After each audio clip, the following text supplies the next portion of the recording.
So you're John D. Rockefeller in the late 1800s, and you have a big problem. It's the Industrial Revolution and you have this giant oil empire, but you simply can't find enough wage slaves to keep the wheels turning. Unlike today where you can just make a job post online and a bunch of educated laborers will come flocking your way, back then most of America was rural. Most of America lived simple lives on farms. They were homeschooled, they went to schools ran by churches. They didn't know how to work a factory job or at an oil refinery. They weren't conditioned to clock in and out. So you needed a way to educate the population on a massive scale so they could come work for you. However, we don't want to educate them too much now, do we? Remember, knowledge is dangerous. There's a reason why slaves weren't allowed to learn how to read or write. So if you're gonna educate the masses, you have to tread very carefully.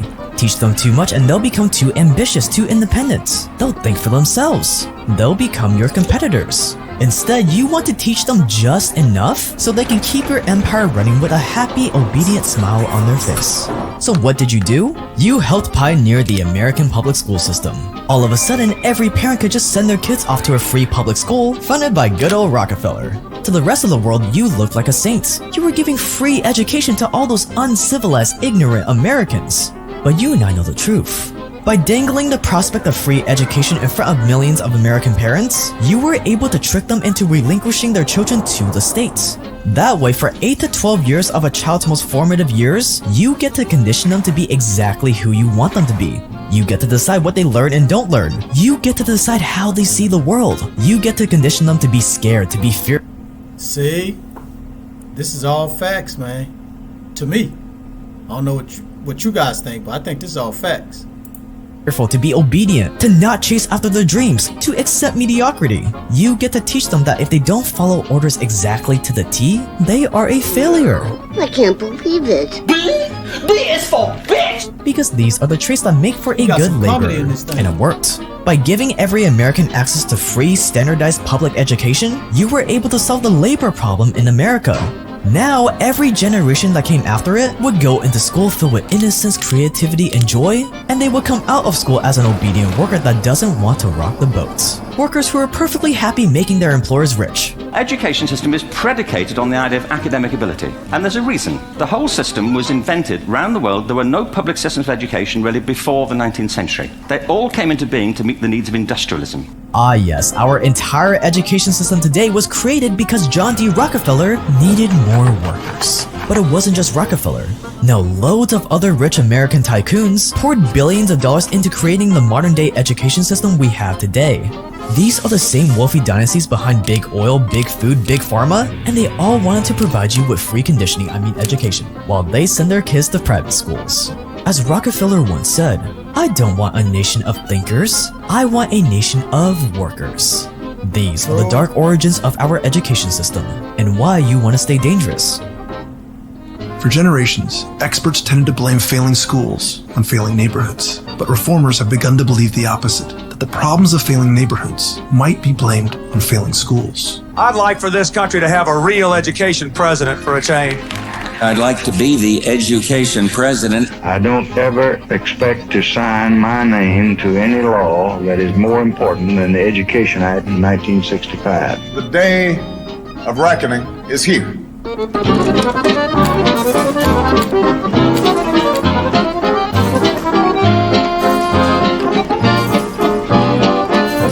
If you watch this channel, you're probably serious about gaining money and power, which is great. But if you're gonna do that, you're gonna need a great wallet that can keep up with your ambitions. And the wallet I've been using every single day for the past 3 years is my Exter wallet. Exter is the smartest wallet out there that has been seen on Forbes, Hypebeast, BuzzFeed, and I absolutely love mine. It's got a quick access trigger that is super satisfying to use. You can spend an hour just fidgeting with it. It's RFID blocking, it's got a strap for cash, but my favorite part is that it still looks really classy while having all these features. Other minimalist.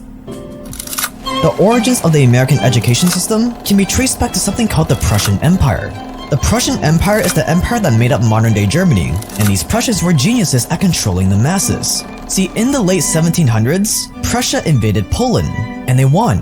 Prussia now occupied Poland, but the Prussians now face a new problem. Sure, they controlled Poland, but how were they gonna get the Polish people to accept their new German rulers? They were the colonizers, the enemy, and yet somehow they needed to get the entire population to throw away their Polish identity and to accept Imperial German nationalism.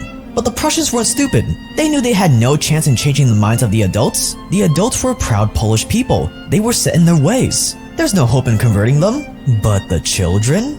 The Polish children were much more moldable. And if they could attack the children, they could decimate Polish culture in just one generation. So, Prussia created a new 8-year education system, where for 8 years kids would go to school and learn things like reading and writing, but they would also learn how to listen to orders. They would learn how to do as they're told, to respect the authority of their Prussian leaders. And this new Prussian education system worked. One Prussian philosopher brilliantly described their education model by writing, "Education should be aimed at destroying free will, so that after pupils are thus schooled, they will be incapable throughout the rest of their lives of thinking or acting otherwise than as their schoolmasters would have wished. When the technique has been perfected, every government that has been in charge of education for more than one generation will be able to control its subjects securely, without the need of armies or policemen." It was as poetic as it was true. Basically, if you want a submissive population that you can rule over, you have to destroy their free will. You have to condition them not to think. Thinking is the enemy, and you have to start this conditioning when they're as young as possible. So, Makes sense, makes sense. every Polish and Prussian child was required to attend school for 8 years. 8 years where day in and day out, these kids were force-fed so much Prussian patriotism that by the time they left school, obedience to the Prussian monarchy was the only reality they knew. The Prussian system was so effective that it caught the eye of one person, an influential American politician by the name of Horace Mann. And Horace Mann planned on exporting this Prussian model to the good old US of A.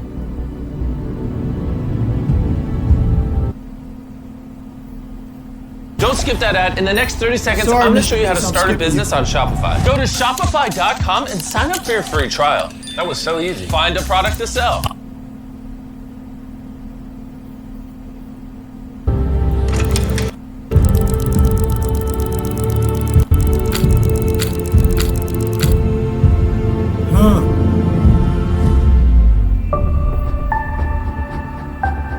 Horace Mann was passionate about reforming American education. It was his life's duty. So in 1843, he traveled across Europe visiting schools to get ideas. But no education system impressed him more than the Prussian model. To him, the Prussian model was a work of art. Here was the roadmap to molding children into anything the elite wanted. If the Prussian model could remove every single trace of Polish culture, what could it do for America? With the Prussian model, it wouldn't matter if kids were Protestant, Catholic, Black, an immigrant, Native American, or even atheists, because we would be able to permanently instill patriotism, duty, and hard work into all of them. And with Horace Mann's political influence, tax-funded public schools following the Prussian model slowly started popping up all over America. And slowly but surely, parents, teachers, those in charge, and society as a whole started to accept the Prussian model as the only sensible way to educate the youth.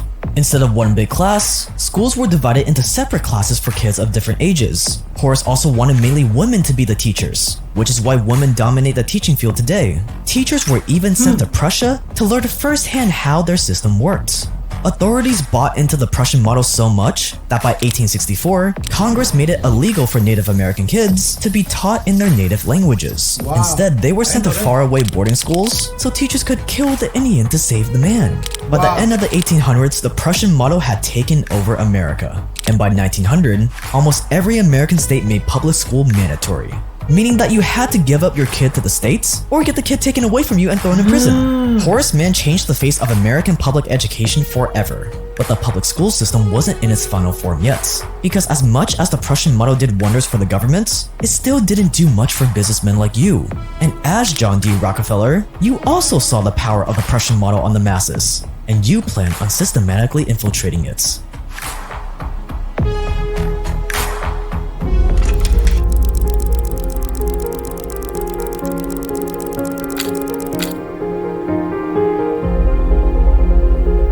By the late 1800s, school was mandatory. They were using the Prussian model, but there was still a giant problem. There wasn't any standard curriculum to follow. So most kids ended up learning nothing that would make them useful in an oil refinery, mine, or factory. It doesn't matter how submissive or obedient they are. If they don't have the baseline education needed for your labor, you needed submissive, obedient workers that were also educated to your standards, educated on how work will set them free. So what did you do? You went to your closest confidant, a man named Friedrich T. Gates, and together the two of you created the General Education Board. On the outside, the General Education Board sounded like this very official government board that looked over the education system in America. And that's exactly the vibe you were going for, when in reality, you just created this thing out of thin air and named it the General Education Board. That is the power of a great name. And a year later, thanks to your connections in Washington, the General Education Board went official. It was incorporated by an act of Congress in 1903 with the purpose of the promotion of education in the United States of America without distinction to race, sex, or creed. A very noble sounding cause. While at the same time, this entity would be your Trojan horse to inject more than $3.5 billion in today's money into the public school system. Today, a few $1 billion wouldn't make a dent in the monstrosity that is our public school system. But back then, it was still in its infancy, so $3.5 billion was way more than enough to mold it into whatever you wanted. So with the money and the government charter in hand, the board went on to fund a vast number of public high schools. 912 high schools in the southern states alone by 1914. You also funded universities, medical schools, Ivy League schools, so that when kids finished their conditioning in high school, they would continue their conditioning in higher education. These are the origins of America's love affair with college degrees, by the way. College graduation has never been more valuable than it is today. And soon other business tycoons started jumping in on the action. By 1905, Andrew Carnegie, the steel magnate, founded the Carnegie Foundation for the Advancement of Teaching. Not because he wanted people to learn about the world and become innovators, but because he needed mine managers, operators, engineers, repairmen, smelters, and railroad conductors. And the public started to catch on all this big money moving into education.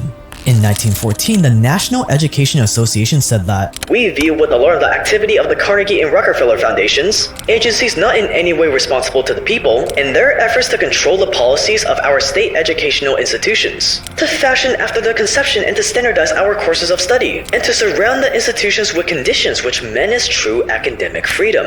But your infiltration of education had picked up too much steam, too much momentum. There was no way it was gonna slow down now. By 1918, every single state started requiring kids to complete elementary school, and it just picked up from there. From standardized tests to the Carnegie-funded textbooks, to the Department of Education, to labeling and medicating kids that don't do well in this Rockefeller model of education.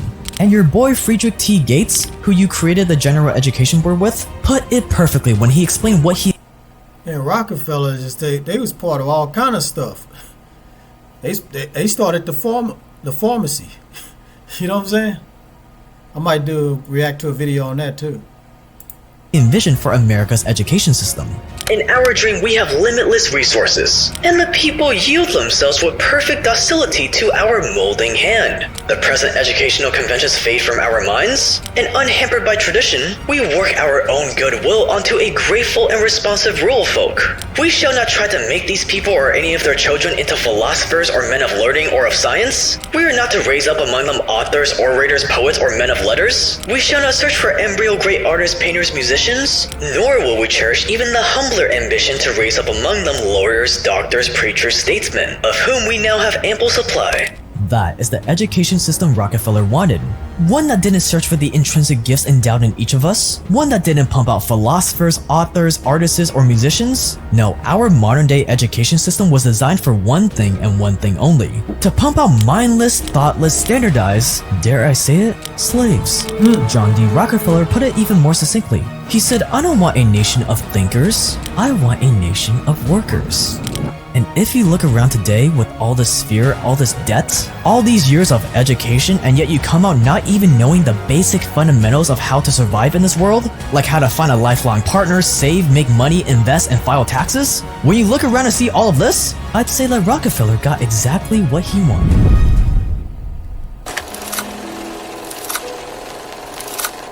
So now that you know that society is systematically designed to get you to slave away forever, how do you escape this? You escape it by finding a way to make a lot of money without having to work super hard like all the other docile workers. And the most practical way to do this is not what you think. The most practical way to do that is with a high-paying work-from-home job. There are work-from-home jobs out there that allow you to make $80,000, $90,000, $100,000 and up while working just a few hours a day from wherever you want. But the reason why you never hear anyone promoting work-from-home jobs is because pitching you on starting an agency or whatever sounds a lot sexier. But the reality is, although all those business models work, you gotta grind it out for 12 hours a day, 7 days a week, with a very low chance of success. That's why most entrepreneurs end up slaving away more than someone with a 9 to 5. But a work from home job, you get the best of both worlds. The reward without the risk, the flexibility without the grind, and in some cases, you can even make more money than with the business by stacking work from home jobs on top of each other without increasing your workload, also known as overemployment.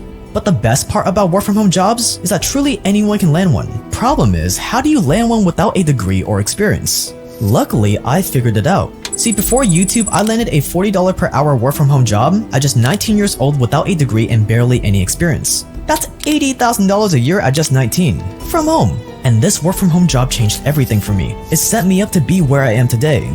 And the reason I was able to go remote without a degree or experience was because I came up with really innovative strategies that drastically increased my odds of getting hired. And I break it all down in our new masterclass called Exploit the System, with over 90 plus lessons in the solutions engineering world this week, and the company just entered a merger deal for over $1 billion. So I'm being bought out of my equity at $7 a share from the $2 a share when I joined in March. And it has. Is this over? But where it really gets juicy is when we cover my unique strategy that allows you to instantly show that you have my strategy for applying to work from home jobs. We go over how to create life that is 99.9% from jobs, and there's a no questions asked 14-day So that was it. Homeboy put whatever he's selling. Whatever he's selling, he put it at the end. Oh my God. Hey, beginning it was okay. Let me know what you guys think. You know, hey, you guys is watching from YouTube.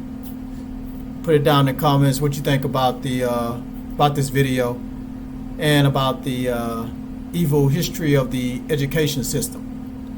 I've heard those quotes before by Rockefeller, so I knew that he was part of the, you know, origin of the way the education system is now today.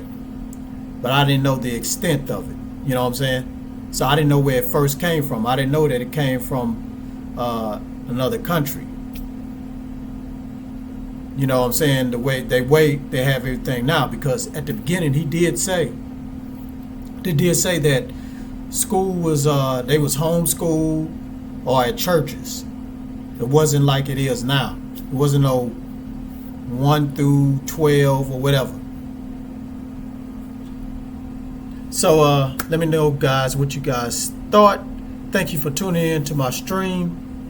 People that's watching right now and people that's gonna watch later. Appreciate you. Please follow me. What I'm doing is, if you follow me, I'll do some push-ups. Just something to do for fun. You know what I'm saying? But people from YouTube, please hit that subscribe button. We're on our way to 4,000 subscribers. Let's get there, guys. And hit that like button. Let's get this video out there. All right, I'm out of here.